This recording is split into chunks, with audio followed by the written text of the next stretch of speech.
Bonjour à tous et bienvenue pour une nouvelle vidéo Marprod. Alors aujourd'hui un nouveau tuto sculpture sur lequel on va voir comment sculpter une lanière en résine verte. Alors là je prends pour exemple des petites figurines de Shakespeare que je viens de convertir. Donc en gros ça va être comment faire ce genre de petite lanière euh, pour accrocher différents éléments, soit des bits, soit alors rajouter une ceinture ou des accroches qui vont rendre les conversions que vous faites sur les figurines un tout petit peu plus réalistes. Donc, par exemple, on a ici j'ai rajouté un morceau de plaque d'armure faite en carte plastique sur ce petit squelette, et à l'arrière la petite lanière qui va bien, pareil sur celui-là, donc sur l'autre jambe, et donc sur celui-là un petit peu plus de boulot avec une sorte d'épaulière ici, et puis la lanière qui court tout le long de son torse pour venir s'attacher derrière avec une petite boucle de ceinture. Donc là c'est pas tout à fait sec, je laisse ça, c'est des figurines qui sont un peu petites pour le tuto, donc je vais en prendre une plus grosse, alors elle est en cours, hein, je vous en parlerai un peu plus précisément une fois qu'elle sera entièrement terminée. C'est donc une conversion d'Abaddon, et on va voir donc comment faire la lanière sur l'espèce de serre-tête, l'espèce de queue de cheval qu'il a ici, là, qui est un petit peu monumental, hein, et qui n'a pas grand lieu d'être. Si on parle de réalisme, je vois pas comment il mettrait un casque, ou alors même si c'est pratique pour lui, mais ça fait partie du personnage. Et donc là j'ai fait une structure avec un morceau de fil de fer doublé avec un petit peu de Magic Skull pour la solidité, et par dessus je vais sculpter le détail à la résine verte. Pourquoi je l'ai pas fait en Magic Skull ou en Milliput? Parce que, comme je vous ai dit dans mes tutos, alors c'est aussi question d'habitude, hein, bien sûr qu'on pourrait faire des lanières avec de la pâte comme du Milliput ou du Magic Sculpt, mais moi je trouve que pour tout ce qui est volume souple, c'est plus intéressant de le faire à la green stuff.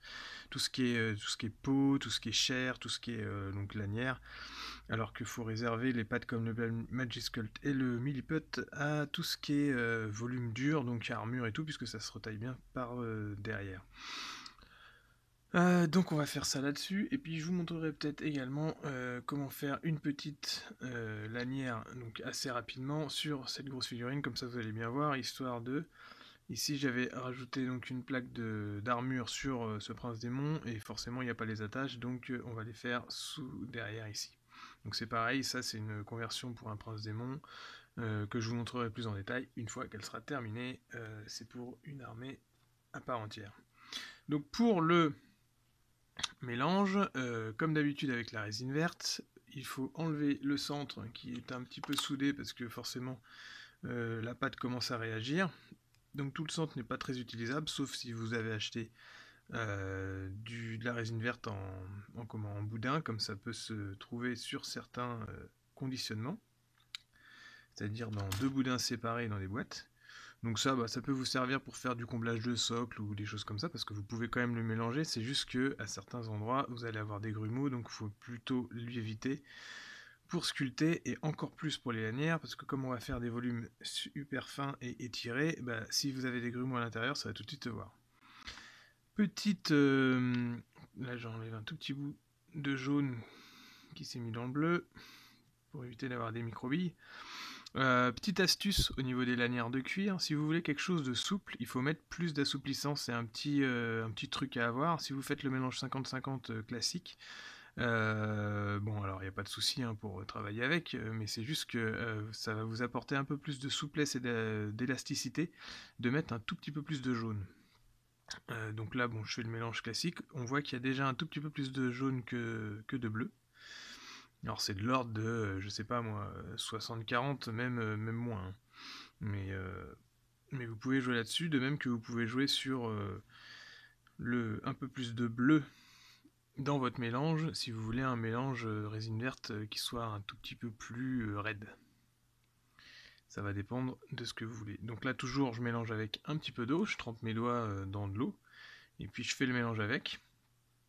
C'est ce qui va donner toute la souplesse à la pâte. On fait un mélange bien homogène en mélangeant et en croisant les pâtes, en étirant un petit peu puis en revenant dessus. Et une fois qu'on a tout ça, donc une boule de pâte bien verte, L'idée c'est tout simple, c'est de faire une sorte de boudin assez fin pour former en fait la base de la lanière. Et à partir de ça, vous avez deux écoles, enfin deux systèmes. Soit vous laissez le boudin tel quel comme ça, une petite mise au point, et puis c'est au placement sur votre zone à sculpter que vous allez l'aplatir avec votre outil, ou alors vous pouvez l'aplatir à l'avance, c'est-à-dire en utilisant toujours, j'ouvre la petite boîte, toujours en utilisant le plastique là qui entoure votre résine, vous pouvez enfermer votre boudin à l'intérieur pour l'aplatir et déjà le former. Et ensuite, vous le prenez, vous le faites sortir vous le prenez avec votre outil délicatement et puis vous le placez sur la figurine. Ici, on va faire le boudin déjà et on va le mettre en place directement un petit peu aplati, mais je l'aplatis juste entre mes doigts. Donc bien sûr, ça fait des traces. Et je vais venir le lisser ensuite avec un pinceau de lissage. Donc pour ce tuto là, vous n'aurez pas besoin d'énormément d'outils, vous aurez besoin d'une pointe ou de votre outil qui sert à placer sur la figurine et à la mettre en forme, d'un pinceau de lissage, un peu d'eau et puis c'est tout. Donc là on a déjà une lanière qui est un peu longue. On essaie de l'affiner un petit peu, d'avoir toujours le même volume et donc de l'étirer un petit peu. Pareil de ce côté-là. Donc au début c'est grossier, bien sûr. Et c'est dans la mise en place autour de la figurine, autour de votre volume, que vous allez donner vraiment les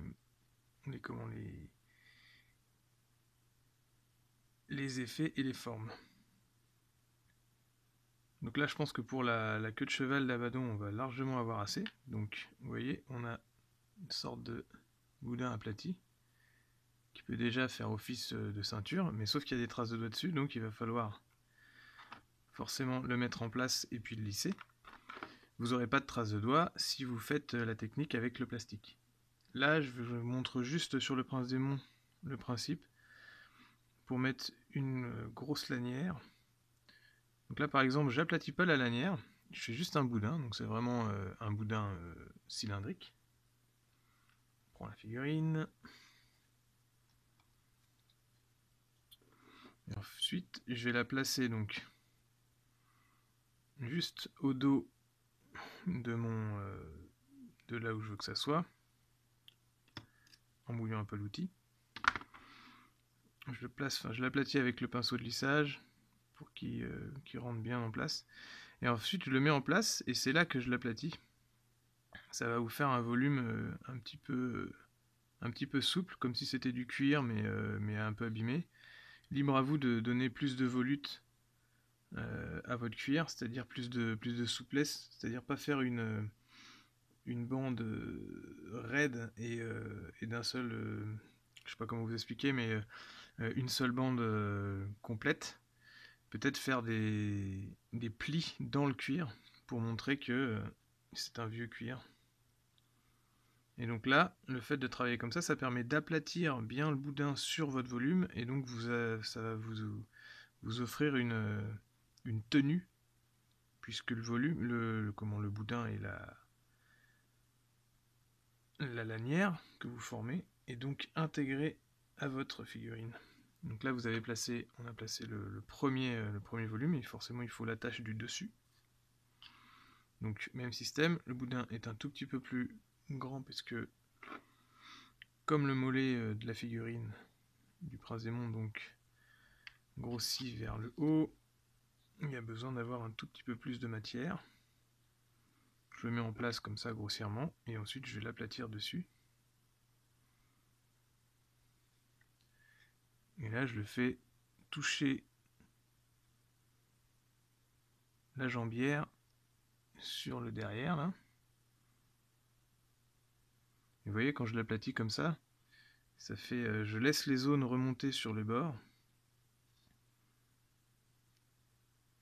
Ça donne un effet, après libre à vous de vouloir du cuir raide et donc des lanières plates on va dire. Moi j'aime bien comme ça. Tac. Alors forcément, quand on travaille sur une figurine presque terminée, on accède un tout petit peu moins facilement au volume. Et après, donc, troisième outil, avec un petit cutter,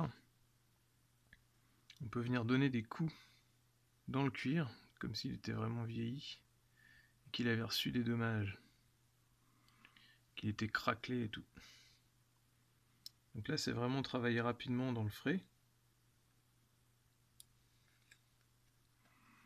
Et vous verrez, c'est beaucoup plus facile de faire ce genre de volume et de texture souple avec des pâtes faites pour comme le green stuff, plutôt que de le faire avec des pâtes qui sont faites pour faire des volumes durs comme le milliput ou le majuscule. C'est aussi un sentiment personnel, hein. Ça se trouve, vous arriverez très bien à le faire avec d'autres pâtes. Mais moi, j'ai pris l'habitude de ça. Voilà. Donc ça, pour le Prince Démon, bon, bah, ça suffit, hein, on a la tâche qu'il nous faut. Et donc, pour Abaddon, on va revenir sur cette lanière-là. Peut-être qu'il va nous falloir la redécouper en plusieurs sections, pour que ça se maîtrise un peu mieux, on va dire. Parce que je vous garantis que si vous voulez mettre tout ça en forme autour d'un volume cylindrique, donc comme là, comme la queue, c'est un petit peu chiant de le coller là, puis ensuite de le faire passer derrière, comme si vous faisiez vraiment un nœud. Donc le mieux, c'est de tricher et de redécouper le truc en sections. Ça permet de mieux maîtriser. Donc là, on pique dans le volume, et puis on le pose sur le sorte de chignon. Il faudra demander à Ezekiel comment il se coiffe tous les matins.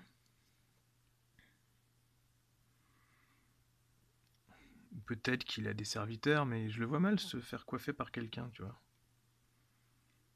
Alors, hop. Il fait sa petite tresse tous les matins.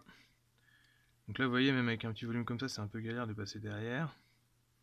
Mais c'est aussi ce qui rend le réalisme du truc. Donc là, on essaie d'enrouler vraiment le cuir autour. Et puis on vient appuyer une fois qu'il est mis en place. Toujours avec des outils mouillés.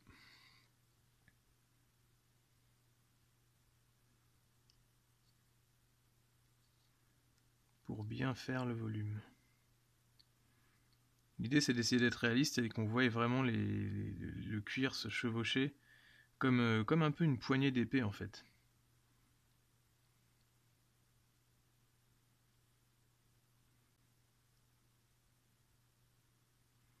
Donc là, mon outil il est à peine assez fin, mais bon, j'arrive à le tirer quand même derrière.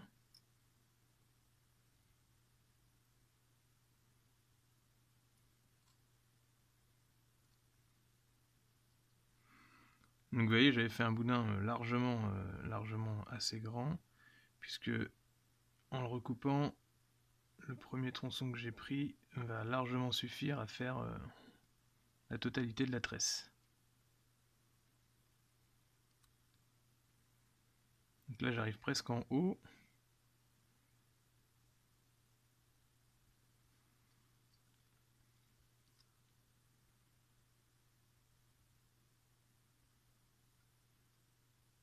Voilà.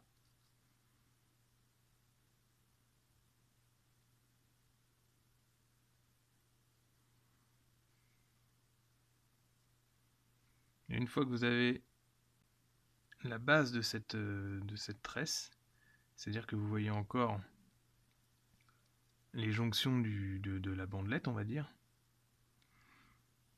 vous venez renforcer ces creux par des petits coups de cutter tout autour pour vraiment souligner le côté enroulé en fait.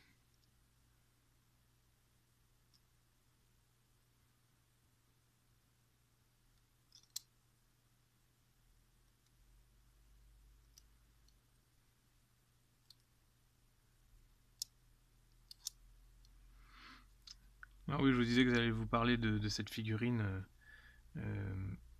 un peu plus en détail. Je sais pas trop à quelle époque je suis en train de sortir ce tuto sculpture, donc peut-être que la figurine est déjà montrée, donc je vous invite à aller voir sur ma chaîne si jamais vous ne l'avez pas vue. Sinon je vous mettrai le lien dans les commentaires de toute façon. et enfin en description. Et sinon, c'est une conversion d'Horus en Abaddon sur la base de la figurine Forge World. Là je recoupe un tout petit morceau qui va me servir à faire en fait des chevauchements, comme si la bandelette de cuir elle n'était pas enroulée d'un seul tenant, mais qu'il avait fait des nœuds ou on ne sait pas trop.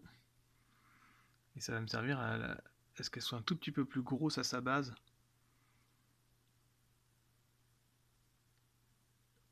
Et à donner un peu de détail. Sachant que, en plus derrière tout ça, la coiffure d'Abaddon, normalement il y a des pics qui sortent d'à travers le cuir.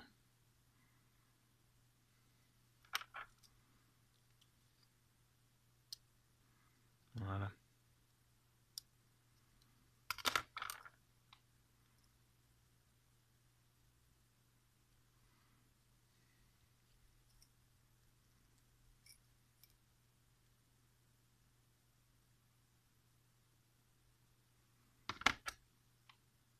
Donc là j'essaie de lisser un tout petit peu,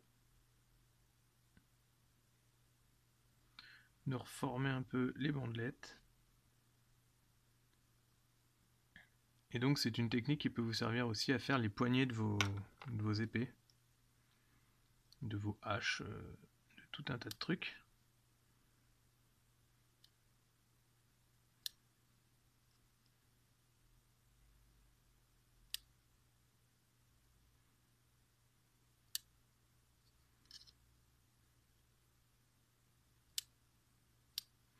Et donc comme je vous disais avec les pics, et là je vais percer un peu à l'intérieur du cuir pour former les emplacements d'où viendront sortir les petits pics que je mettrai plus tard.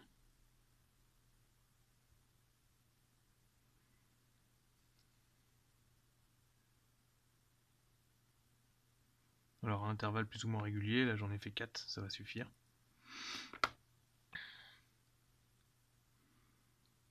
Et donc voilà pour ce petit tuto, j'espère que ça vous a plu. Donc ça permet de faire une lanière assez rapidement. Donc là vous voyez encore ce système là.